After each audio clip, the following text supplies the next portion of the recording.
আসসালামু আলাইকুম রহমতুল্লাহি ওয়া আমরা বর্তমান দাঁড়িয়ে আছি গ্রিসের সংসদ ভবন, যে জায়গায় যেটাকে পার্লামেন্ট ভবন বলা হয়।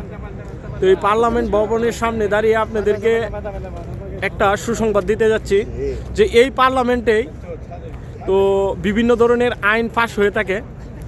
তো আমরা যতটুকু জানতে পারছি 2024 সালে নতুন বছরেই নতুন একটা অবৈধ যারা আমরা কাগজবিহীন আছি প্রত্যেকের জন্য একটা সুসংবাদ, এক সাফা মানে লাডো যেটাকে আমরা বুঝি যে কাগজ দিবে গ্রিস সরকার।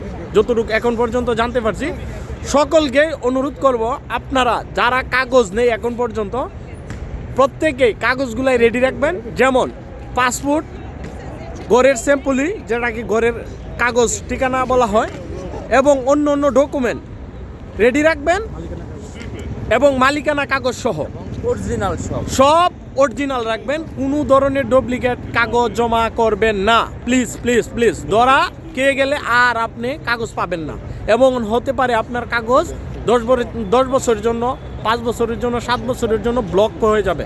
আপনি শত চেষ্টা করেও গ্রিসে আর কাগজ করতে পারবেন না। এই জন্যই বলবো সকলেই একটু সময় নিয়ে ধৈর্য ধরে অরিজিনাল ডকুমেন্টসগুলাই সংগ্রহ করবেন। পাসপোর্ট, ঘরের কাগজ, মালিকের কাগজ সহ সব রেডি রাখবেন। আশা করি আগামীতে কিছু মাসের ভিতরেই আশা করতেছি গ্রিস সরকার সকলকে কাগজ দেওয়ার জন্য